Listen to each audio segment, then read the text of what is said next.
I think we'll begin. Hello, everyone, and welcome to our THC 101 webinar. My name is Julie Dreifeld, and I'm the National Director of Community Engagement for One Chance to Grow Up. I want to thank you for investing your time with us today, whether you're a parent, an educator, a healthcare provider, or a policymaker. Your presence here shows a shared commitment to a very simple truth we all know. Our kids have one chance to grow up. A few housekeeping items. Please put any questions or thoughts into the Q&A as we'll have time at the end to address. And FYI, this will be uploaded onto our One Chance YouTube station probably by Friday, so please share with your networks.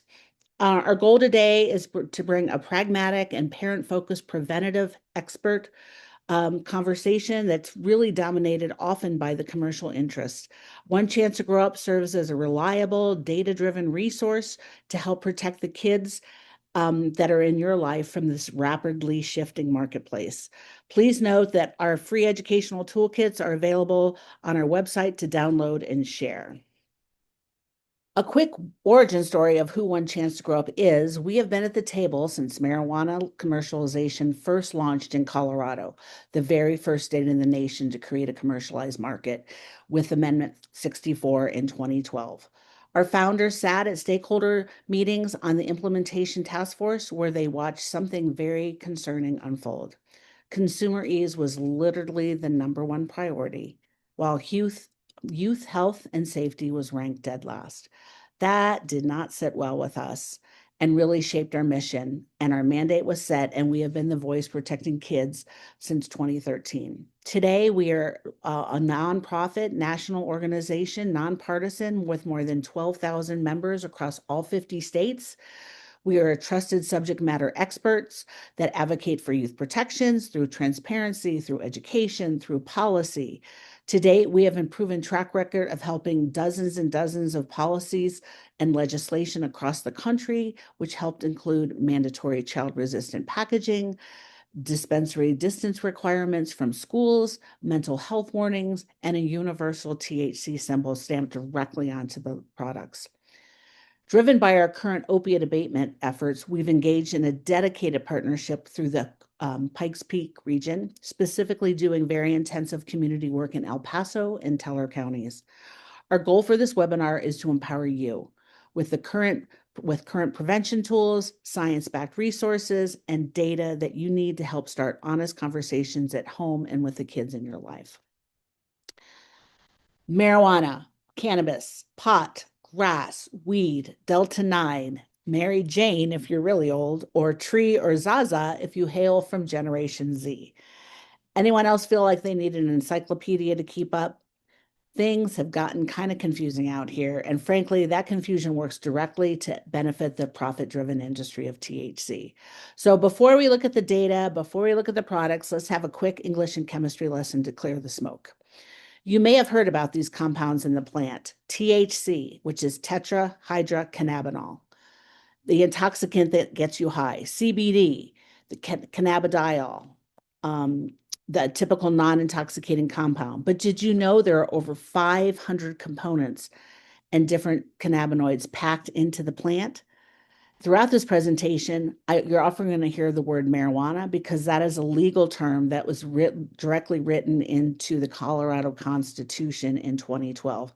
But make no mistake, behind every nickname or brand or marketing label, THC is what we're talking about today. That is a common denominator. So THC is THC is THC. This does bring us to the regulatory concern you may have seen in local gas stations in years past, hemp-derived THC.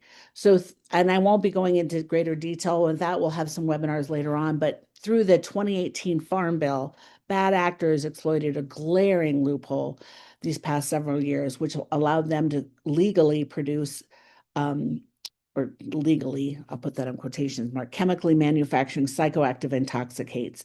And they were available online and in gas stations and in vape shops in kid-friendly flavors with varied age gating and very little standards. Because these hemp-derived products mimic the effects of marijuana, they triggered the same intoxicating reactions in the adolescent's brain. But the good news is because of our work and years-long advocacy and other public health allies, federal lawmakers finally took action last fall. This dangerous loophole is officially scheduled to be closed in November, which will shut down the shadow intoxicating market. I just want to share with data, the national and state data that you see here, these are both data points from 2025. They really highlight the power of social norms, the difference between perception and reality.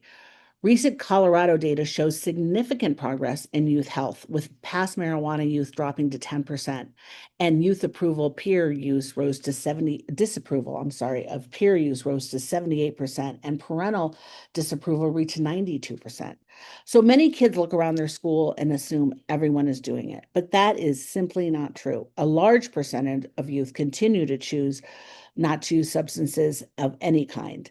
But at the same time, we need to pay attention to the kids who are using because they are consuming this much higher potency THCs. I also want to point out the impact is not evenly distributed. The LGBTQ plus community, Black, Brown, and Indigenous youth communities experience significantly higher rates of youth marijuana use and mental health issues.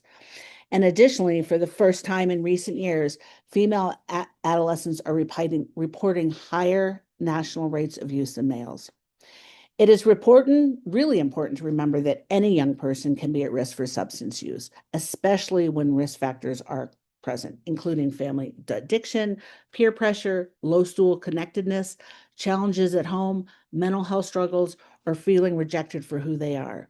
But as we discuss today and in future webinars, the good news is that protective factors matter. Strong relationships with caring adults, open communication, and active involvement can make a meaningful difference. All right, take a moment to read this R.J. Reynolds memo. The marijuana industry has surpassed big tobacco's wildest dreams, evolving from candy-like flavors to drug-infused candy. Much like the tactics used to hook previous generations to tobacco, big marijuana has arrived, and it's the same playbook, the same strategy, and the same song, just a very different verse. So when we discuss potency, we need to talk about this major public misconception. It is not the same product as we remember from decades ago. It bears very little resemblance. We are no longer dealing with simple agriculture. We are dealing with a highly commercialized bioengineered product. In the 90s and even through the early 2000s, the average THC potency of the marijuana plant sat relatively low, between 2 and 4%. However, since retail sales began, Colorado has seen a massive increase in average concentrations. According to state market studies, the average for bud, or the plant, the joint that you would smoke, has jumped to 21%, and concentrates have averages of 70 to 75%, with some finished products exceeding 90 to 95%. So this massive escalation of potency matters because the adolescent brain reacts differently. Public health data from the Colorado Department of Public Health has linked regular consumption of high THC to generalized risks, heightened risks of anxiety, marijuana dependence, and several psychiatric disorders. So we need to make sure that the kids have the information on these highly bioengineered potent products that are disguised as candies and discrete vapes, and parents need this as well. So here you go. You can see how this has changed in potency. So this represents about the max potency of THC throughout the years. It goes up to 2020. So since marijuana was commercialized, which was in January 1st of 2024, you can see that just the huge surge in concentrations. And did you know that 93% of commercially available products in Colorado exceed the 15% THC threshold, which is considered high potency by many medical and addiction experts?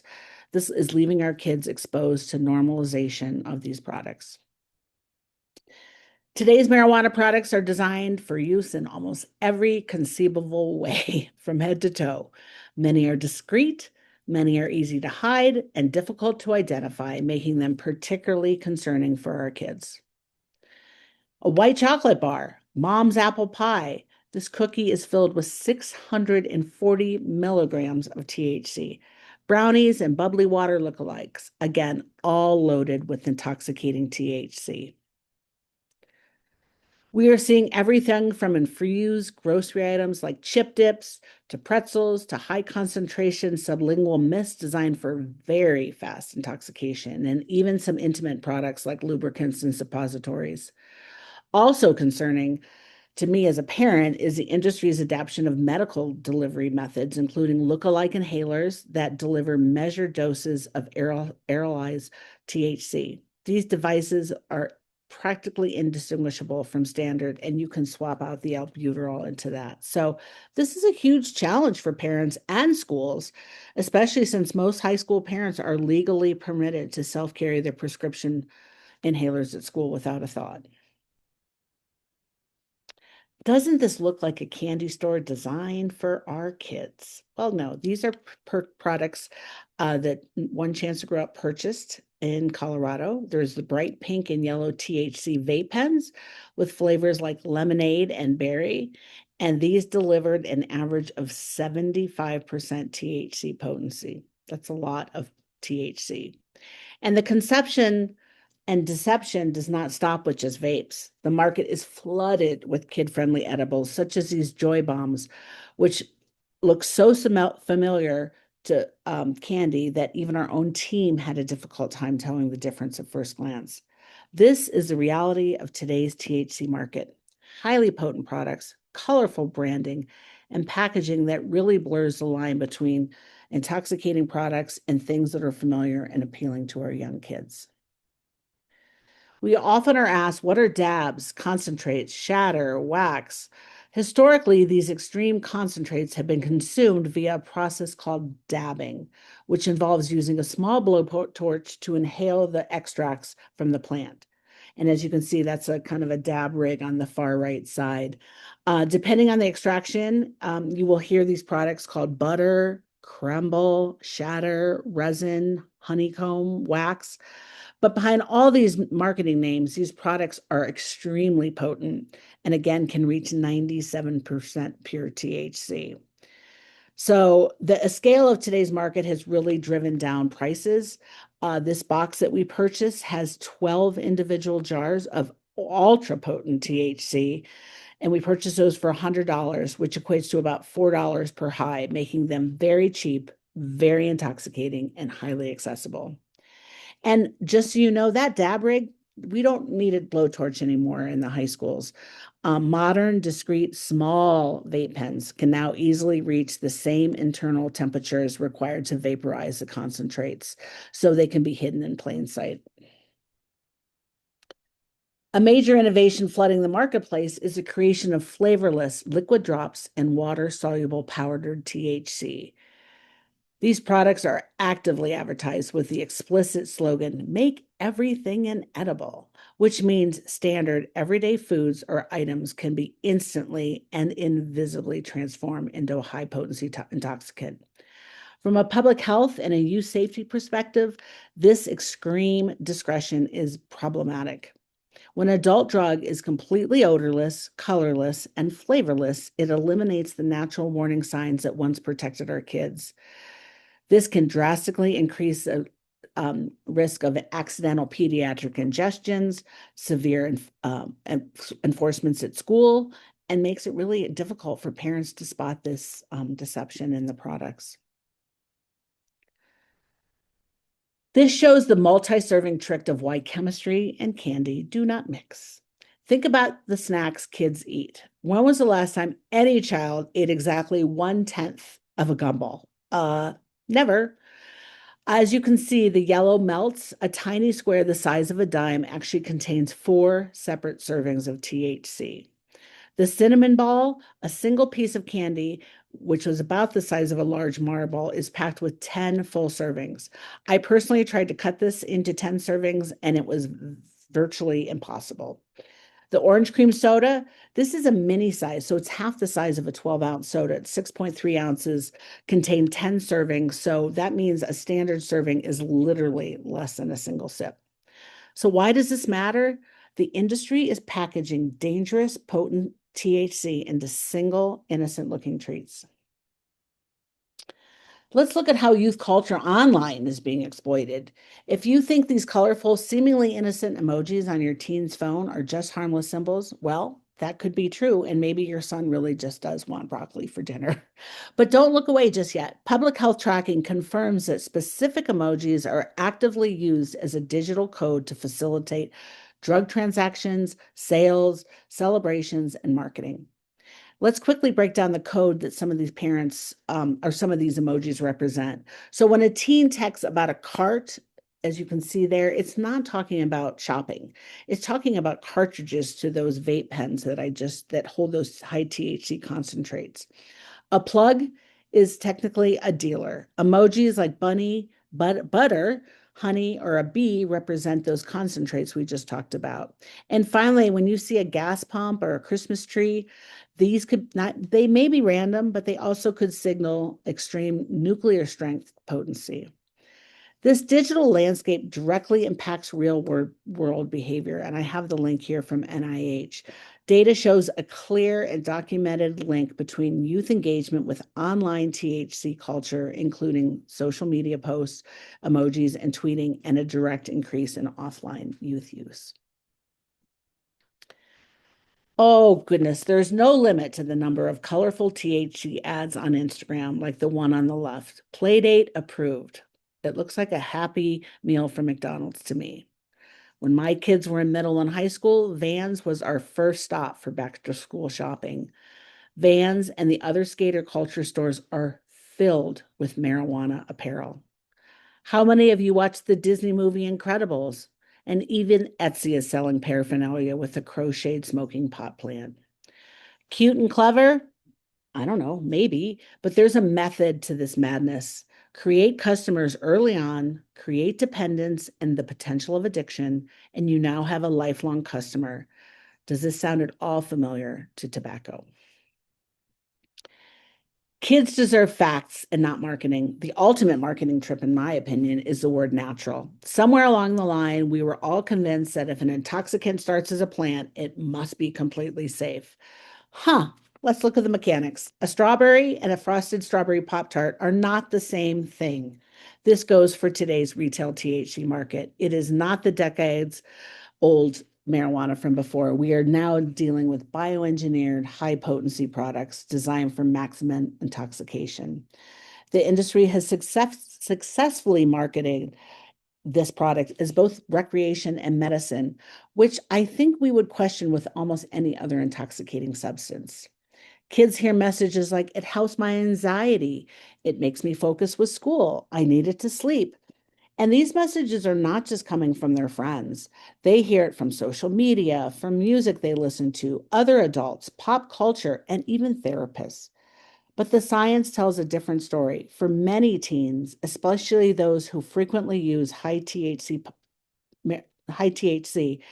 marijuana can worsen anxiety. It can contribute to depression. It can cause issues at school and increase the risk associated with mental health challenges. The addiction conversation is also important to note here. The idea that marijuana is not addictive is way outdated, as clinicians will tell us anything that artificially floods the brain's reward system with dopamine can create a pathway towards dependence. This is a very popular handout we have. It's available online, so please print it out and use it as needed.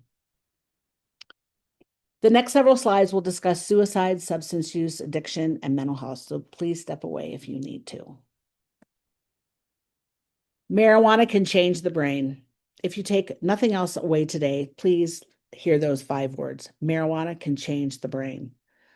The adolescent brain is still under construction, meaning heavy or long-term THC use can disrupt that prefrontal cortex, the area responsible for judgment, executive function, and decision-making.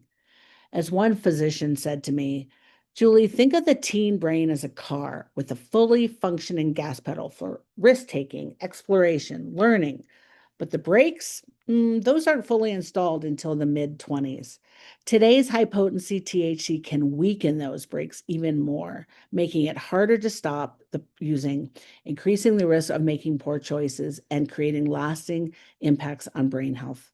We owe it to our kids to ensure every trusted adult in their lives has their back and really understands these risks. You are going to hear a lot of acronyms in public health right now: SUD, CUT, CUD, CIP, CHS. You need to know that these are not just terms that are used by youth substance use prevention and medical professionals, but they are now formal medical diagnoses. Every single one of these conditions carries an official ICD-10 medical diagnostic code. Historically, 3 of the 4 of these disorders were rare, but since commercialization of THC and the explosion of these products, they have become widespread public health problems. So very quickly, substance use disorder, it's a complex brain condition where a person continues to use a substance despite it creating significant harm to their health, their lives, or their work. It's defined by a lack of control over use, and it creates a shift in brain chemistry that prioritizes the substance over normal life functions. SUDs can range from mild to moderate to severe, with addiction being the most chronic form of this disorder. Cannabis use disorder is a specific type of SUD defined by the inability to stop using marijuana, even though it is causing psychological or physical harm. With the rise of high potency products, our country is seeing an increase in this cannabis use disorder, particularly young adolescents. Cannabis-induced psychosis is a serious mental health episode triggered by the consumption of THC, where an individual loses touch with reality. While the symptoms often fade as the drug leaves the system, research increasingly is showing us that for some, especially young people, a single episode of CIP can be the trigger for a lifelong chronic psychotic disorder, such as schizophrenia or bipolar disorder. And finally, let's look at the condition often referred to as an disorder of marijuana commercialization, cannabinoid hyperemesis, or CHS.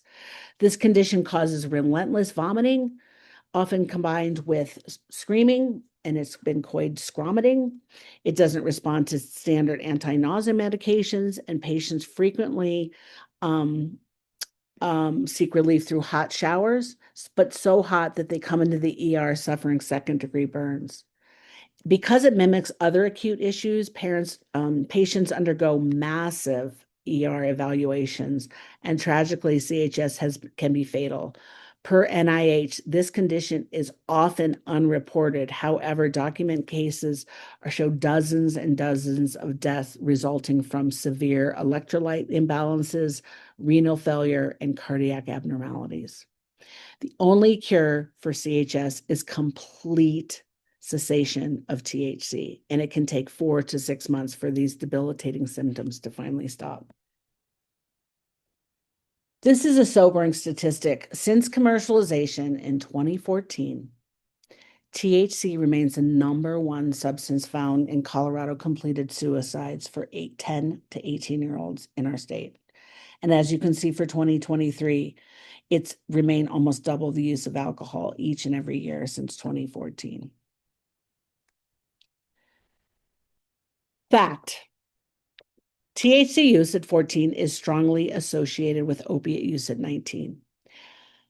Gateway can be a polarizing word or phrase in substance prevention, but I want to clarify what I mean, what one chance means.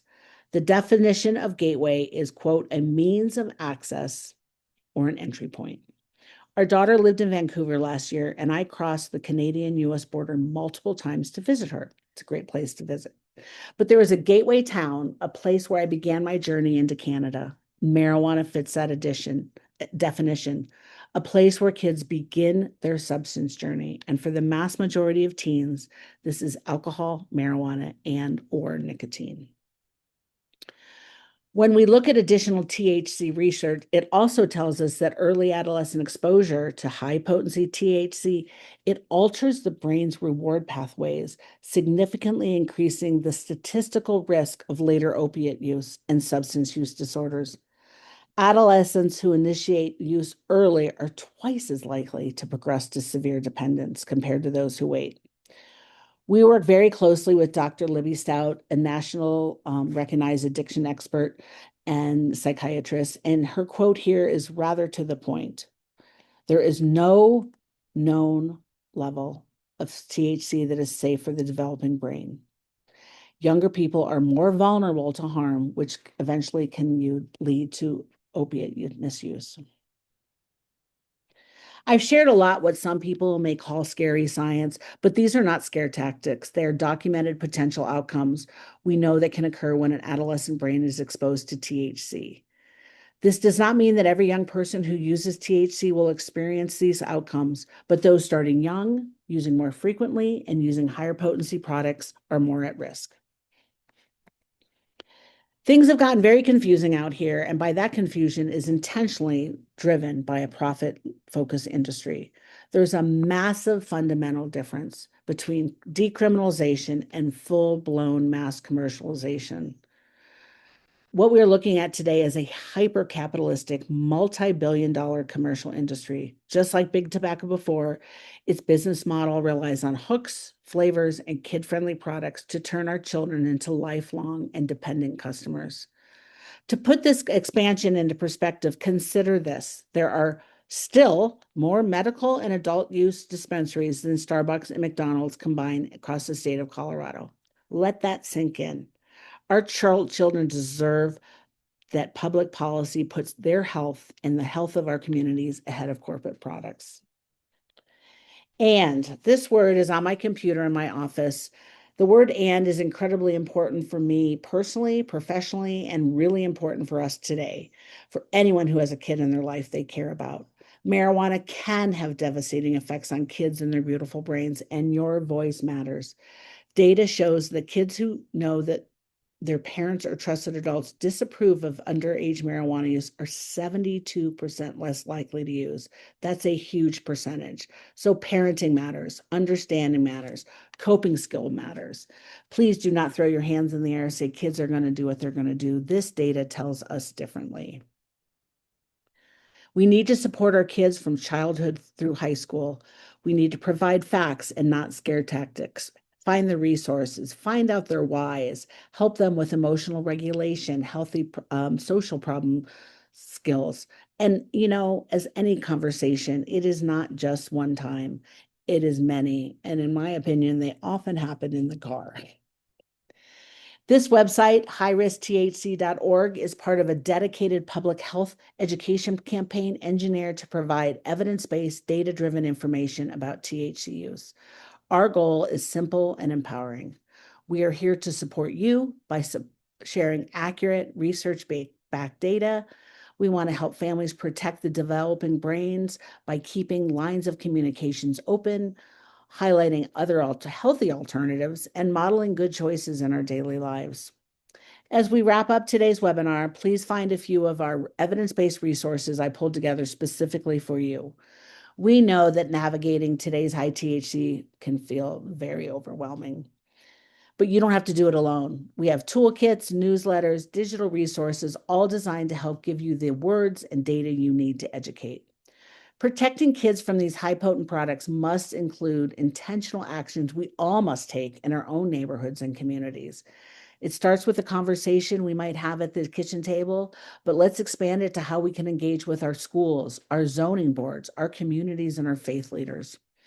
Our partnership with parents and other trusted adults is proof of what happens when we stand together and get off the sidelines. Protecting the kids in our lives requires intentional action. So I encourage you to take the resources and the information you learned today, start an honest conversation in your home or in your school or in your nonprofit, build that baseline of prevention in your community, because the children get one chance to grow up healthy, safe, and empowered. Stay tuned for more this summer. We'll have additional THC webinars, and use the QR code to link to our website. And please reach out with any questions. That's my email. And I will turn to the chat and see what we have in there for any questions.